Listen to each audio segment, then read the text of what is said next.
Be me, 34-year-old civil engineer working for the city's transportation department.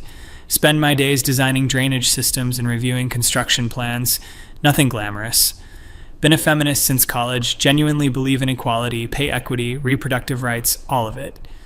Met my friend group through a local women's advocacy organization 11 years ago when I first moved to the city. We weren't internet people or activists with platforms, just regular women who gave a shit about women's issues. Sarah, the high school biology teacher who organized our monthly gatherings. Monica, who worked in HR at a manufacturing plant and always had the best analysis of workplace discrimination. Jenna, the social worker who'd seen the worst of what happens to vulnerable women. Rebecca, pharmaceutical sales rep with a sharp tongue and sharper mind. We'd been through everything together for over a decade, attended marches, volunteered at women's shelters, had countless discussions over wine about intersectionality and bodily autonomy.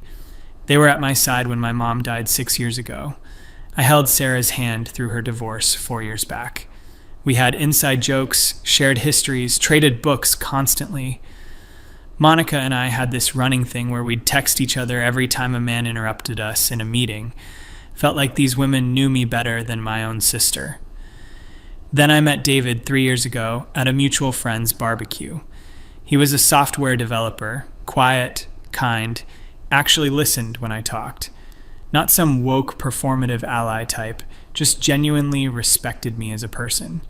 We'd spend hours talking about our work, our dreams, stupid TV shows. He never once questioned my feminism or made me feel like I had to choose between my beliefs and our relationship. Introduced him to the friend group after 6 months of dating. They seemed to like him well enough. He didn't dominate conversations, ask thoughtful questions. Sarah told me privately she thought he seemed decent enough, which was high praise from her. 2 years into our relationship, David proposed during a weekend hiking trip. Nothing elaborate, just us at a scenic overlook, him asking if I wanted to build a life together. I said yes because I loved him and wanted that future. Felt genuinely happy, like puzzle pieces clicking into place. The first person I called was Sarah. Her response was cooler than I expected, but I chalked it up to bad timing. Maybe she was busy. Posted a simple photo of us to social media that evening. No ring shot or anything performative, just happy faces. Woke up the next morning to a 3-page text from Monica. I can't believe you're actually doing this. Marriage is a fundamentally patriarchal institution designed to transfer ownership of women from fathers to husbands. I thought you understood that. I thought you were better than this.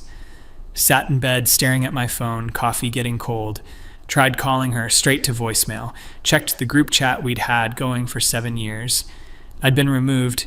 Felt like someone kicked me in the stomach. Rebecca sent an email that afternoon, formal and cold. Your choice to participate in the institution of marriage represents a fundamental betrayal of the principles we've spent years fighting for. You're choosing patriarchal validation over the liberation of all women. I can't, in good conscience, maintain a friendship with someone who would make this choice. Please don't contact me again. Read it 5 times trying to make sense of it. My hands were shaking. Jenna's message came through Instagram DMs that evening. We've dedicated our lives to dismantling oppressive structures, and you're just walking right into the biggest one. Taking a man's name, letting your father give you away like property. You're setting back everything we've worked for. Every woman who looks up to you will think this is acceptable. I'm disappointed beyond words. Don't reach out. Except I hadn't said anything about taking David's name or my father walking me down any aisle. We hadn't even started planning anything. Tried to call Sarah, the one I'd known longest. Surely she would listen. Blocked number, sent an email explaining that I was still the same person, still believed in everything we'd fought for together, that getting married didn't erase my commitment to women's rights. No response. Showed up at our usual coffee shop the next week when I knew they'd be having book club. We'd been meeting there every third Thursday for 9 years, discussing everything from bell hooks to Rebecca Solnit. They saw me walk in and Monica literally got up and walked out. Sarah looked at me with such cold contempt. You made your choice. You chose male approval and institutional validation over sisterhood. There's nothing to discuss. Jenna wouldn't even make eye contact. Rebecca stayed seated but said loud enough for me to hear, "I can't believe she actually showed her face here." The audacity. Left before I started crying in public. Spent the next 2 weeks in a fog. Kept replaying every conversation, every discussion we'd had about marriage over the years. Yes, we'd been critical of marriage as an institution. We'd talked about its history as a property transfer, about coverture laws, about how it had been used to subjugate women. But I never thought that meant individual women couldn't make individual choices. I'd always understood our feminism to be about expanding choices, not restricting them. David found me crying on the couch one night, surrounded by old photos of me and the girls at various protests and events. Tried to explain what was happening, but it sounded insane even to my own ears. Lost my entire friend group because I said yes to marrying someone who loves me. He offered to call off the engagement, said my friendships mattered. That just made me cry harder because, of course, that made it more complicated. If I called it off, would I be doing it because I genuinely didn't want marriage or because I was caving to pressure? Either way, I'd be making a choice based on their ultimatum rather than my own desires. Tried reaching out individually one more time to each of them over the next month. Sent Sarah a long letter about our 11-year friendship, specific memories, inside jokes, all the ways she'd shaped my thinking about gender and power. Mentioned the time we'd driven 8 hours to attend a reproductive rights rally, singing off key to 90s music the whole way. Talked about how she'd helped me find the language to demand a raise at work 5 years ago when I discovered I was making less than male colleagues with less experience. Reminded her that she knew me, really knew me, and knew this didn't change who I was. She sent it back unopened with return to sender written on the envelope. That's when it really hit me that this was permanent. Monica blocked me on every platform, even LinkedIn, which felt especially petty. Mutual acquaintances started avoiding me at community events. One woman I'd volunteered with at the women's shelter pulled me aside at the grocery store. Told me she'd heard what happened, and while she felt bad for me, she understood where my friends were coming from. Marriage is the bedrock of patriarchal control. By participating in it, you're giving it legitimacy. You're telling young women that it's acceptable, even desirable. You have to understand how that undermines everything. Wanted to scream that I was just living my own life, making my own choices. Isn't that what feminism was supposed to be about? But I just nodded and left. David and I got married 6 months later in a small ceremony. My family was there, his family, some coworkers, a few casual friends. The absence of Sarah, Monica, Jenna, and Rebecca was a physical presence. I'd imagined them at my wedding for years, standing beside me. Instead, I had my cousin as maid of honor, a perfectly nice person who I saw maybe twice a year. We did a ceremony that felt authentic to us. I wore a white dress because I liked how it looked, not because of any symbolism about purity. My dad didn't walk me down the aisle. We walked in together because we wanted to enter as equals. I kept my last name professionally but took David's socially because the paperwork seemed easier and I genuinely didn't care that much about the name itself. Felt like every choice was scrutinized in my own mind. Was I doing things because I wanted to or because I was trying to prove something? The wedding itself was beautiful, but I kept seeing ghosts in the empty seats. Honeymoon in Portugal was the first time in months I felt like I could breathe. Away from the city, away from the places we used to frequent together, away from the judgment. Came back to reality 2 weeks later, got a Facebook message from someone I barely knew, a friend of a friend. She'd heard what happened and wanted me to know that my former friends had been talking about me. Apparently I was being used as a cautionary tale in their circles, the woman who claimed to be a feminist but couldn't resist the lure of patriarchal approval. Felt sick reading it. 11 years of friendship reduced to a warning label. Threw myself into work for the next few months. Easier to focus on stormwater management and traffic flow than on the gaping hole in my social life. Colleague at work asked if I wanted to grab drinks after a long week. Realized I hadn't socialized outside of David in 3 months. Said yes, and hated how pathetic I felt about it. Slowly started building new friendships, but it felt like starting from scratch at 34. Other women at work who were also married, also juggling careers and personal lives. They were fine, nice even, but we didn't have that shared history. No inside jokes that spanned years, no deep theoretical discussions about power and gender. Missed those conversations more than I expected. Missed Monica's razor-sharp analysis of everyday sexism. Missed Jenna's stories from the field that put everything in perspective. Missed Rebecca's dark humor about the absurdity of it all. Missed Sarah's ability to synthesize complex ideas into clear frameworks. 1 year after the wedding, saw Sarah at a community meeting about urban development. My heart literally started racing.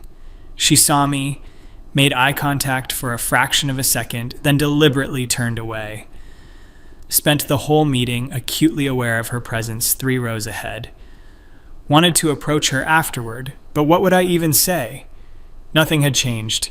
I was still married, still apparently a traitor. Drove home and cried in the driveway before going inside. David found me and just held me while I sobbed about how unfair it all was. 2 years out now, and I've mostly accepted this is permanent. None of them have reached out. I'm still blocked on all platforms, heard through the grapevine that they're all still close, still meeting regularly, still active in local feminist organizing. Sometimes I see them tagged in photos at events I used to attend with them. Hurts every single time. My feminism hasn't changed. Still believe in pay equity, reproductive rights, ending gender-based violence, dismantling systems of oppression, still vote accordingly, still donate to women's organizations, still call out sexism when I see it. But I don't have a community around it anymore. There's a local feminist book club I found online that meets monthly. Went twice and stopped going because every time someone mentioned marriage or husbands, there'd be these pointed comments. Nothing direct, just enough edge to make it clear that married women weren't really full members of the movement, felt like wearing a scarlet letter, made friends with some women from David's work social events. They're fine, we talk about normal things, but there's always this guardedness on my part. Afraid to get too close, afraid to be vulnerable, afraid to invest too deeply in friendships that could evaporate. David's been endlessly patient, but I know it weighs on him too. He feels guilty, even though none of this is his fault.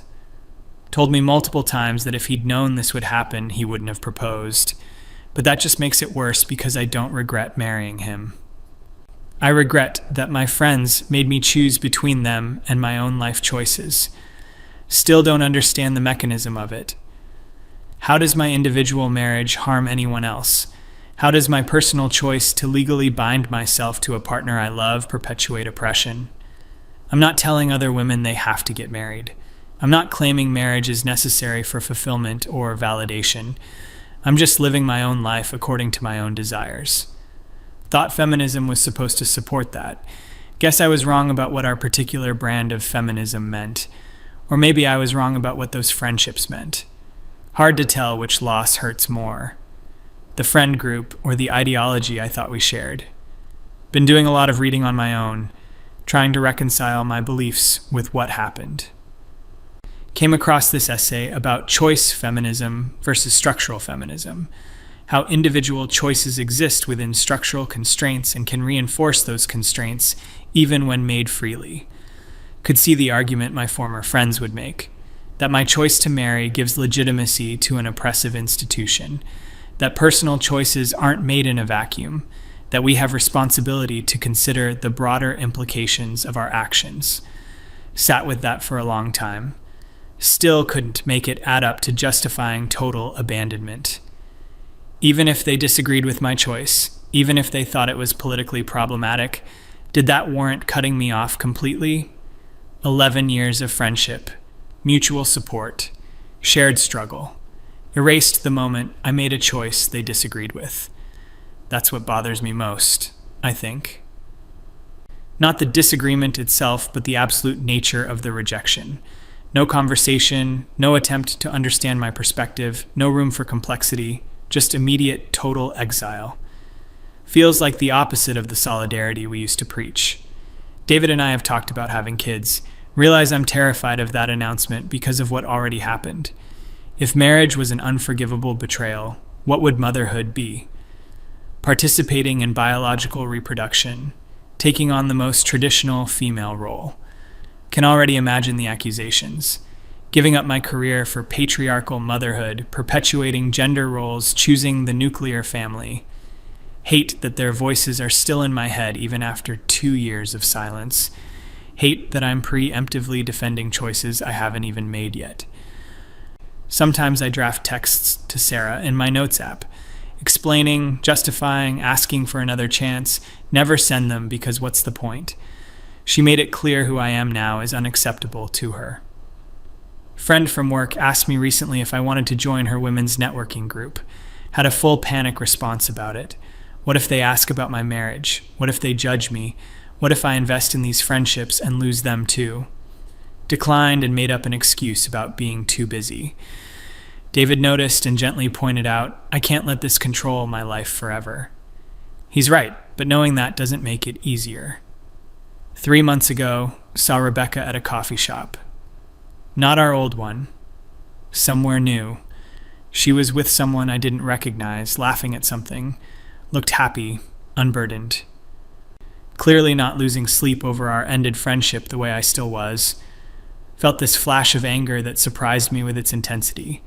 How dare she be fine when I'm still processing this loss? But of course she's fine. She still has Sarah and Monica and Jenna. She still has her community, her ideological certainty, her sense of righteousness. I'm the one who was cut off, who lost everything. She lost one friend who betrayed the cause. Probably a story she tells to illustrate a point about how seductive patriarchy can be, left before she could see me. Told my therapist about it the next week. Yes, I'm in therapy now. This whole thing broke something in me. She asked if I thought I'd made the wrong choice. Sat with that question for the full hour. Told her I didn't think marrying David was wrong, but I wasn't sure what the right choice would have been. Staying unmarried to maintain friendships with people who would abandon me over a personal life choice. That seemed wrong too. Felt like a trap with no good exit. She suggested maybe the friendship itself was conditional in ways I hadn't wanted to see. That hurt to consider, but felt true. Real friendship should have room for disagreement, even serious ideological disagreement. Real solidarity should be more resilient than that. Been trying to build a new normal for the past year. Smaller social circle, more careful with trust, more guarded with my beliefs. Still consider myself a feminist, but don't really talk about it anymore. Feels too fraught, too loaded with potential for judgment. Easier to just keep my head down and do my job. Donate money quietly to causes I care about. Vote in every election. Try to mentor younger women engineers when I can. But that sense of community, of being part of something larger than myself, that's gone. Maybe it was always an illusion. David asked me the other night if I was happy. Told him yes, which is mostly true. Happy in my marriage, happy in my work, happy in the life we're building. But there's this grief that sits underneath everything now. Grief for friendships I thought would last forever. Grief for a version of feminism I believed in that apparently didn't include space for my choices. Grief for the person I was before all this, who trusted more easily. Not sure if that makes sense. Can be happy and grieving simultaneously. 2 years and 4 months since Sarah sent back my letter unopened. Still have it in a drawer. Can't bring myself to throw it away. Sometimes I wonder what would have happened if I'd just never gotten engaged. If David and I had just stayed together indefinitely without the legal paperwork. Would they have accepted that? Or would cohabitation have been its own betrayal eventually? Suspect the goalpost would have moved regardless. When your friends love you conditionally based on ideological purity, you'll never be pure enough forever.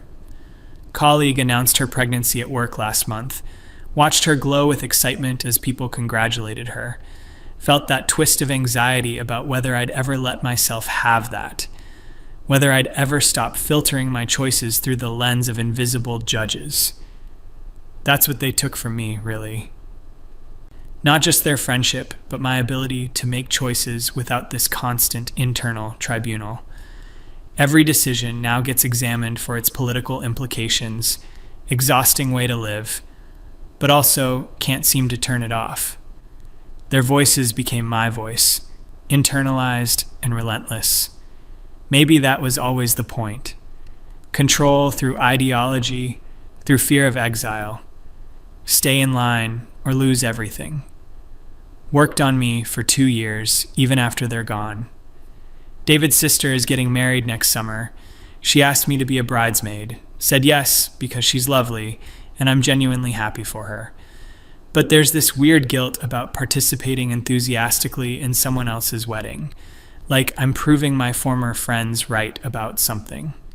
That I've fully embraced patriarchal institutions without question. Except I do question them. Constantly. Maybe too much. Just came to different conclusions than Sarah and Monica and Jenna and Rebecca wanted me to. Saw a social media post from a mutual acquaintance last week. Photo from some feminist event with all 4 of them in it. Looked like they were having a great time. 11 years of my life reduced to people I occasionally see in other people's photos. Closed the app and didn't open it again for 3 days. Sometimes I imagine running into them somewhere and having a conversation. Me explaining calmly and rationally why their response was disproportionate. Them suddenly understanding and apologizing. Us rebuilding something new. No, it's a fantasy, but can't help returning to it. Reality is, they probably never think about me at all.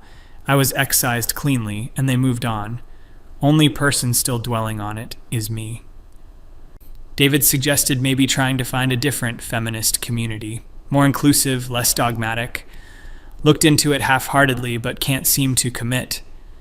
Scared of investing again just to face the same rejection. Scared that any feminist space will eventually demand the same purity. Scared that I'm broken now in ways that make real community impossible. Easier to just keep to myself. 3 years since the engagement now. Anniversaries of loss I track without meaning to. 3 years since Monica's essay-length text message about patriarchal institutions. 3 years since Rebecca's formal email about betraying principles. 3 years since Sarah's cold contempt at the coffee shop. 3 years since Jenna refused to make eye contact. Time hasn't made it hurt less, just made it hurt differently, less acute, more chronic. Like an old injury that aches when it rains. Started volunteering at a girls' coding workshop through work, teaching middle school girls basic engineering and programming concepts. Feels good to contribute something concrete. One of the girls asked me if I like being an engineer. Told her I love it, love solving problems, love building things that matter. She asked if it's hard being a woman in a male-dominated field. Gave her the honest answer about challenges and discrimination I've faced. But also told her it's possible, that she can do it. That she doesn't have to choose between her career and other things she might want in life. Felt like a radical statement, even though it shouldn't be. Maybe that's where I'm landing on all of this. Feminism that expands choices rather than restricts them.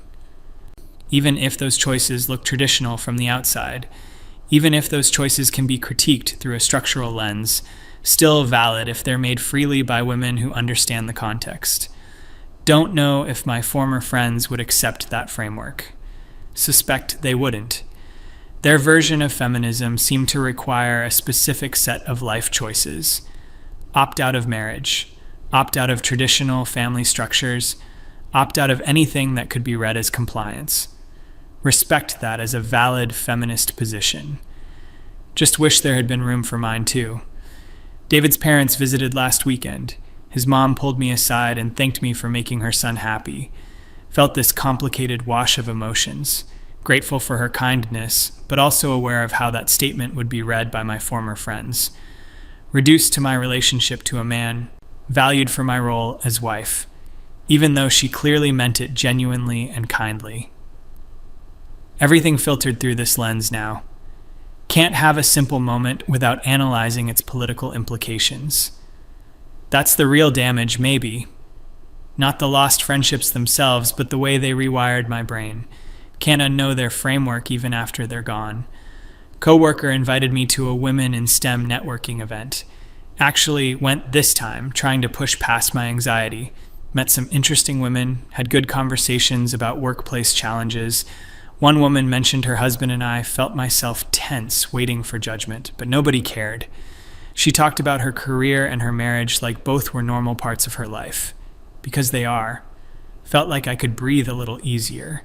Maybe not everyone has the same rigid requirements. Maybe there are versions of feminism with more room for complexity. Exchanged numbers with 2 women there.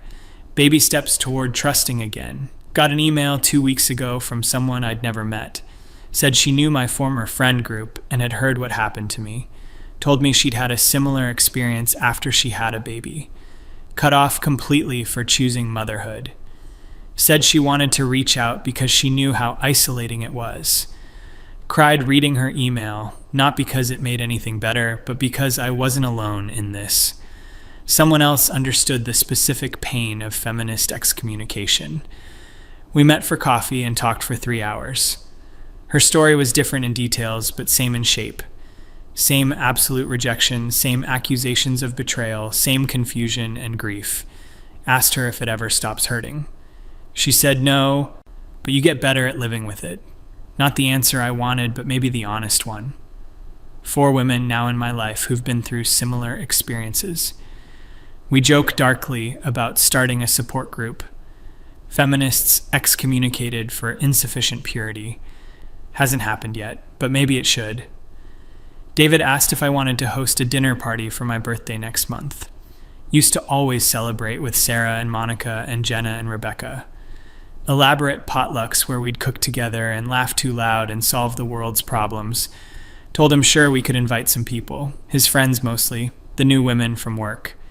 It'll be fine, just different. Everything is different now. That's what I've had to accept. My life didn't end when they cut me off, but it fundamentally changed. Lost my community, lost my ideological home, lost my sense of belonging to something larger, gained clarity about what kind of friendship I actually want, one that can withstand disagreement, one that values the whole person over ideological conformity, one that practices the solidarity it preaches. Don't think I'll ever fully get over it. Those friendships shaped me, held me, meant everything to me for over a decade. You don't just move past that kind of loss. You incorporate it, carry it, let it change you. Still a feminist, still believe in women's rights and gender equality. Just more careful now about who I trust with those beliefs. More skeptical of movements that demand total allegiance. More aware of how quickly solidarity can turn to exile.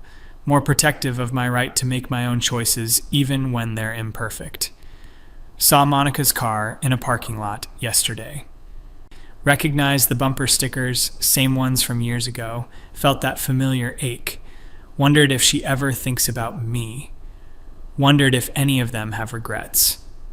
Probably not. Ideological certainty doesn't leave much room for doubt. Drove away and tried not to cry. Mostly succeeded. That's where I'm at now, 3 years later. Married to a good man, doing work I find meaningful, slowly rebuilding a social life, but carrying this wound that won't quite heal. The loss of Sarah and Monica and Jenna and Rebecca. The loss of who I was when I had them. The loss of the feminism I thought we shared. Learning to live with all of it. What choice do I have? They made their choice the exact moment I got engaged. Chose ideology over friendship, purity over complexity, condemnation over conversation. I'm still here, still figuring it out. Still believing women deserve better, including better than friends who abandon you for not performing feminism correctly.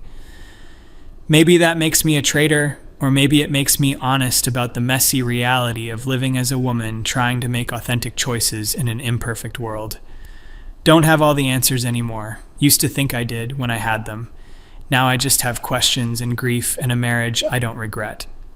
Has to be enough. Learning to make it be enough.